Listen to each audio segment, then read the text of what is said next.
রমজান ছাড়া খুব একটা বুট ভুনা খাওয়া হয় না। আর একটু বৃষ্টি হলে কিন্তু বুট ভুনা, আলুর চপ, বেগুনি এই খাবারগুলো খুবই খেতে ভালো লাগে এবং খাওয়ার জন্য একটা ক্রেভিং হয়।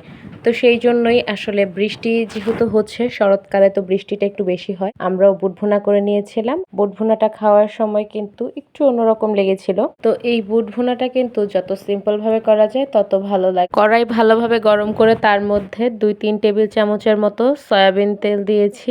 তারপর 1 টেবিল চামচ পেঁয়াজ কুচি দিচ্ছি, দিয়ে ভালোভাবে ভেজে নিচ্ছি। কিছুটা পানি দিয়ে তার মধ্যে 1 চা চামচ আদা বাটা, 1 চা চামচ রসুন বাটা দিয়ে 1 চা চামচ মরিচ বাটা দিচ্ছি। আপনারা চাইলে কাঁচা মরিচ দিতে পারেন বা গুঁড়া মরিচ দিতে পারেন এবং কাঁচা মশলাগুলোকে কিছুক্ষণ সময় ভেজে নিচ্ছি কাঁচা গন্ধটা ছাড়িয়ে নেওয়ার জন্য। ধনিয়া 1 চা চামচ, জিরা 1 চা চামচ, হলুদের গুঁড়া 1 চা চামচ। শুকনো মশলাগুলোকে একটু বেশি সময় ধরে কষিয়ে নিয়েছি যাতে কাঁচা গন্ধটা না থাকে নিয়েছি এবং 15 মিনিট সময় ধরে কষিয়ে নিয়েছি যাতে করে মশলার স্মেলগুলো বেরিয়ে আসে। তারপর পরিমাণ মতো লবণ ব্যবহার করছি। আমি আমার স্বাদের পরিমাণে লবণ ব্যবহার করেছি। মশলা কষানো হয়ে গেলে সিদ্ধ করে রাখা ছোলা বুট দিয়ে দিয়েছি, দিয়ে কিছুটা কাঁচামরিচ দিয়েছি এবং উপর থেকে কিছুটা গরম মশলা দিয়েছি। আপনারা চাইলে স্কিপ করতে পারেন। তারপর আরো কিছুক্ষণ সময় কষিয়ে নিয়ে কিছুটা কুসুম গরম পানি দিয়ে দিয়েছি এবং আলু দিচ্ছি। সিদ্ধ করে রাখা আলু আমি হাতের সাহায্যে ভেঙে দিচ্ছি। আর আলু না দিলে কিন্তু ছোলা বুট মাখাটা একটু অসম্পূর্ণ লাগে, মানে মাখো মাখো হয় না। যদি মাখো মাখো না হয় সেক্ষেত্রে কিন্তু ছোলা বুট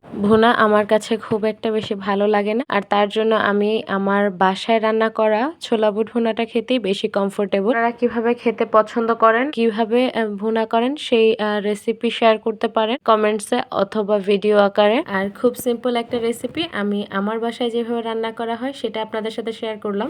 ভিডিওটা ভালো লাগলে কমেন্টসে জানাবেন আর বেশি বেশি শেয়ার করবেন। পুরো ভিডিওটি দেখার জন্য ধন্যবাদ।